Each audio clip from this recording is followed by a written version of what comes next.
Pod Band Pipe Cast, the premier pipe band podcast. Nice. Yeah. You got it. It's because you got it written down. Cheating over there. Hello, everyone, and welcome back to Podband Pipecast. We are here once again with Len Wood. And if you didn't listen to last week's episode, I always say this, go back and listen to it. If they would stop skipping ahead, we wouldn't have to say this. I know. Because otherwise you're going to be all confused. You're not going to go know what's happening. Go back and listen to it. Anyway, we're still talking to Len about his experiences, and today we're going to talk about teaching because it's something he's done a lot of and continues to do, even though he's, quote, retired. So, So let's get to it. So how did you get started with teaching piping? Well, I was in the Phoenix Scottish Pipe Band at that point, and I think I must have been 17 or 18 years old. And at that point, I was really the only guy in the band that really had a solid background in the rudiments of piping. And so they asked me to teach. And there was a young kid by the name of Henningson who came into the band. I think he was all of about 10 or 11 at the time. So I started teaching him. And then from then it just grew to anybody coming into the band. They sent them to Len, and I would work with them beforehand, and that was basically it. Just teaching like walking. You know, you get up one day from crawling, and all of a sudden you can take a few steps, and you fall down a couple of times, but you get back up and you walk, and finally you can walk to the door, and your mom's yelling at you, "Don't run out don't go out that door." But in the meantime, that's the way piping. That's what my teaching was, is to do that. And over the years, I've taught here. I taught in Savannah. I taught in Charleston. I taught in Atlanta. It's just wherever we were playing. I've always had this feeling that you play with the local band. You know, I certainly at one point or another I could have joined and could have stayed with one band, even though I was living in the other part of the country. But I never felt comfortable with that. I always felt as though your local band is your responsibility to be a part of, and to give to the community. And so that's what I was doing. As I was teaching players for the band that I was in, you know, and so I did that for a long time, and pick up a few tips here and there. The one thing I decided I would or wouldn't do was teach like my teacher, because I didn't like being yelled at, and I don't think my students like being yelled at. So I try to teach in a way that gets the point across and teaches properly and doesn't let people get away with mistakes. And over the years, it's kind of grown. If you talk to any of my students, they'll probably tell you that I'm patient. I think if I have anything that's good for me or works for me, it's my patience. I do tend to be patient. So that's a very good quality for a teacher. Yes. Absolutely. I agree, Adele. Yep. So what have been some of the biggest challenges of teaching piping, and how have you overcome them? Okay. Am I applying for a job? Yes. Yes. Tell us about your strengths and weaknesses. Okay, that's right. So I remember that from an interview somewhere. I guess it really depends on what you're doing. If you're teaching individuals in your home or one at a time, the issues you have to deal with are making sure that what you've said or what you presented is understood. The old way of teaching individuals was, here's a way to play it, you play it, you know, and just show and tell without any explanation. And I've tried really hard to get away from that, and customize the instruction for each individual. Because we all learn differently. Every one of us has a different way of hearing and performing. And if you try to one size fits all, it doesn't. It doesn't. So it's so the challenge there is to match the needs of that individual. And if there's a problem getting some movement together or playing a proper rundown or whatever it is that you're teaching them how to play a spade. My God, that's you have to find what's going to work for that guy. And it's some days, even now, I've been teaching for, I'll bet, 50 years or so. And even now, I'll present something to somebody and it's like, wow, why didn't I think of that 10 years ago? And that's, it's exciting to come up with something. Simple things. Rhythm is the hardest thing for pipers because most of the people that you get for lessons are people that have never played any musical instrument. They walk in the door and they'll call you and they'll say, I want to learn how to play the bagpipes. My first comment is, play the piano. It's because the bagpipe is a miserable instrument. It's vindictive and so, but they'll, and then we'll laugh and they'll come out for lessons, and it's things like, how do you properly explain to someone what a dotted quarter note is? And it's not that it's one and, well, no, it's not really. It's 1, 2. The dot is 2 when you're playing that music, and that's difficult to get that across to people. And so, so getting that together. And recently, I just told one of the kids, "What kind of music do you like?" And he said, "Well, you wouldn't like my kind of." No, I don't care about that. I just want to know, what do you like? Do you like rock? Do you like hip hop? What? And so whatever it was he said, and I said, and so when you're sitting there and you're listening to the music, you kind of dance to it or gyrate to it. You ever tap your foot to the music?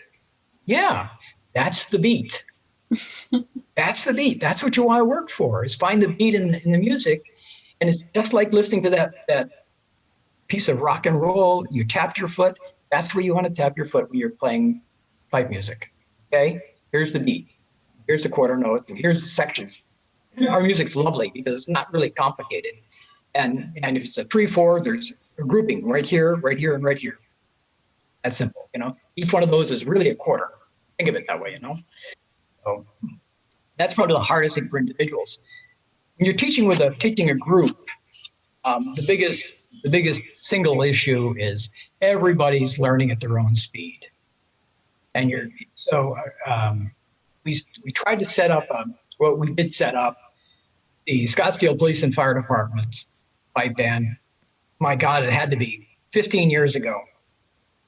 So I put together programs like 18 weeks.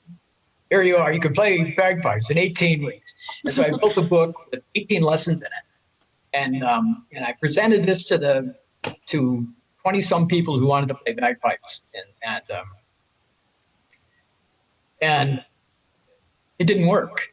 The program continued, but it didn't work out in 18 weeks. There may have been one guy in that group that after 18 weeks, he was on target. Most of them stretched it out because not only are our abilities different and our aptitude for learning something new is different, but then you also have, well, I had to take the kid to the hospital this week, and so I spent the whole week so I didn't practice, so I'm now a week behind. Or we're going on vacation, we're going to be gone for a month, so I take my practice chanter? I don't think I'll be able to, so those kinds of things get in the way. And so trying to keep that playing as a unit is impossible. Best thing you can do is just try your best to get small groups of people, maybe 2 people or 3 people that are at one level, and then 2 or 3 that maybe at another, and just try your best to get basic stuff and then specifics after that. And then over time, it becomes even bigger than that because now you're wanting to get into bigger music, something a little bit more difficult. And it's a struggle to get through that. But you will. You find a way to make everybody happy. And of course, everybody wants to play Amazing Grace, and Scotland the Brave. And my God, they're like the ends of the world. Amazing Grace is so simple, and Scotland the Brave is extremely difficult. Oh, and everybody wants to play that tune first. So it's a very difficult tune. It really is. Yeah, especially being that they want that to be the first tune they learn, right? It's like you gotta. Absolutely. Yeah, I have a student right now, and he said, I really need to know this by now. It's like, okay, but I'm telling you how difficult it is. I have a friend who runs a pipe band, college pipe band in the Scottish program in a college in North Carolina, I'm sorry. And he called me one day and he said, do you have any students ready for college? And I said, yeah, I've got one young man he's actually a sophomore right now, but he's graduating from Phoenix College. So he wants to go on to be a doctor. So he said, well, have him call me. So I had DJ call him, and he said, play Scotland the Brave for me. And he said, if you can play Scotland the Brave, you can play in my band. But he said, I can tell how good you are by listening to that one tune. Mm-hmm. And so he was offered 2 scholarships. Wow. Yeah. But it's a hard tune. That it's funny, after you've been playing for years, you don't even think about that. But Yeah. You don't. You seriously don't. But if you listen to people, you'll hear all kinds of variations in that piece of music, and they're not all good. So trust me. So, lesson for the listeners: practice Scotland the Brave correctly. C doublings. Yeah. What advice do you have for people thinking about learning piping other than to not? Play the piano. Yeah. If you really have the desire, why not? And I teach people at all different ages, and it's fun teaching kids because they're sponges, And but if it's something you really want to do, find a teacher. Please find a teacher. Don't try learning this on your own. It's just it doesn't happen, and or excuse me, you may be able to play, but you'll have to unlearn so many things, and there are people out there today that will play for your wedding or your funeral or your birthday party, and you watch their hands, you just have to wonder how in the heck they get anything out of it. They're out there. Please, the most important piece of advice is find a teacher and be patient, because it is going to take a while. I expect my students to have 6 tunes down memorized before they go to the bagpipe, at least 6. And because when you go to the bagpipe, you have a whole new game to learn. And if you have to be concentrating on the music and concentrating on the bagpipe, awful. It's difficult. Out of those 6 tunes, the very first couple you learn, and I teach America the Beautiful, Amazing Grace, and Balmoral is my first 3 tunes. You should be able to play those on your bagpipe by the time you've learned 3 more. Yeah, that's what I've heard, that it's like learning an entirely different instrument. You got the practice chanter, and then you got the bagpipes. And then we're going to throw you in with other people on either side of you who are playing at different levels, and and you're not sure where you are at that point. And, yeah. And then you got to march, and you got to march. That's right. Keep piling on. Yeah. You thought chewing gum was difficult. Yeah. Yeah. So, what have been some of your most memorable teaching moments? Well, I guess those aha moments that you get with people, that you just reach a point where you just, and to watch the excitement in their faces. I tell people that playing bagpipes or learning bagpipes is baby steps, because you learn how to hold a chanter, and then you learn how to play grace notes, you learn how to play triplets, you learn how to play a burl, you learn how to play doublings and lemless and grips and truluas, and and Kren Lewis, because I still believe Pibroch's one of the most important things to learn in piping.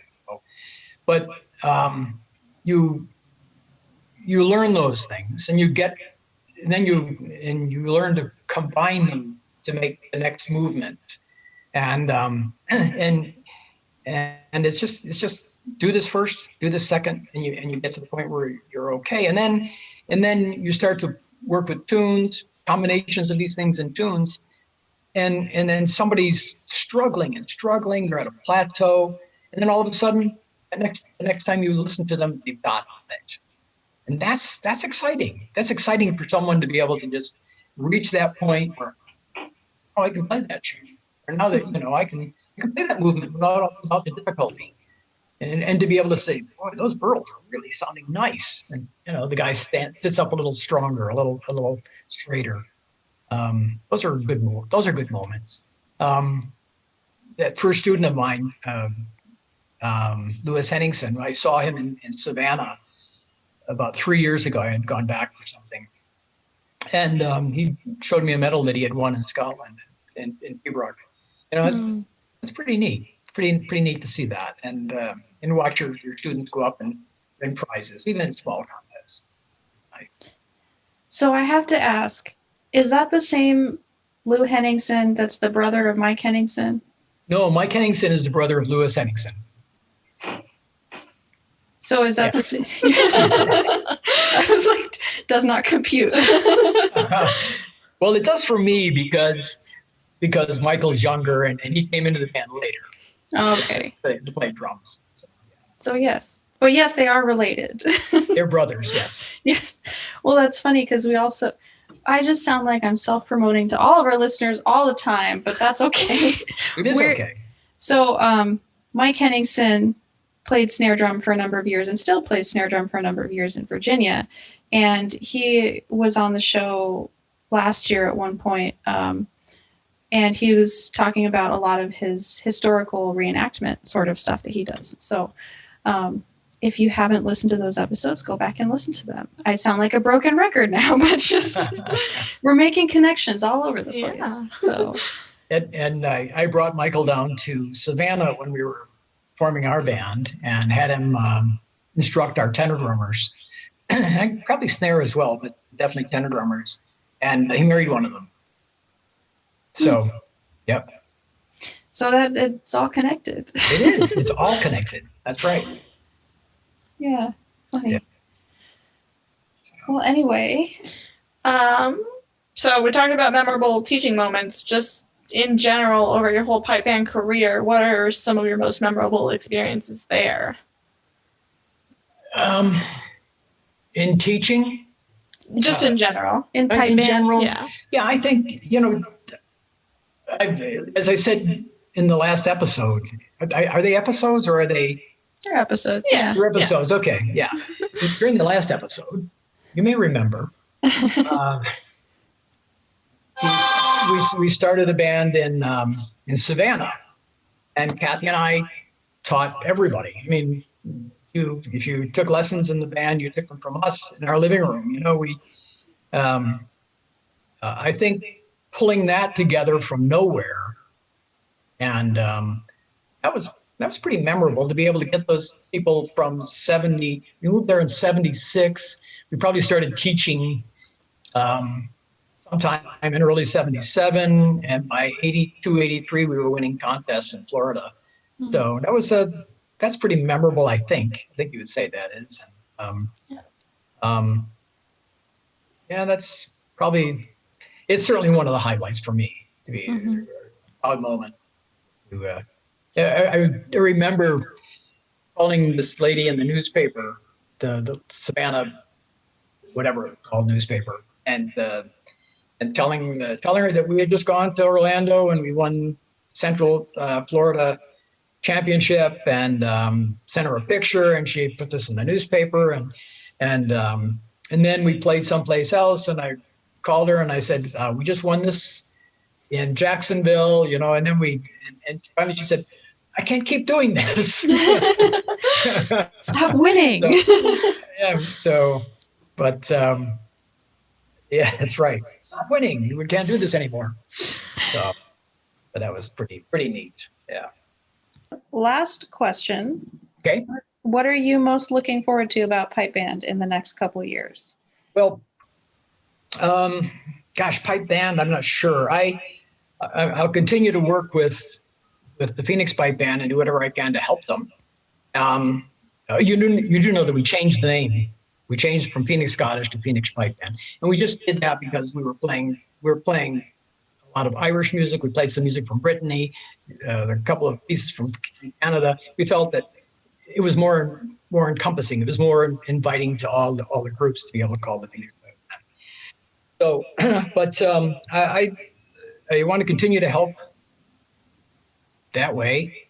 We we started teaching P-Rock here some years ago. We brought in Ian Macy over a number of years to teach, and so we expanded that for a number of years, and then Ian wasn't able to come down, so we ended up bringing in Bruce Gandy. We're bringing in Bruce every year now, I think since about 2012, and then we expanded that to a piping weekend. So Saturdays he teaches Pibroch to a class of usually around 15 to 20 people, and then on Sunday we have a little contest, generally at the Irish Cultural Center, and it's a non-sanctioned contest. So if you want to bump up to the next grade, you're allowed to do that. It may mean that you'll be able to play a hornpipe and jig that you couldn't play in the prior grade or something.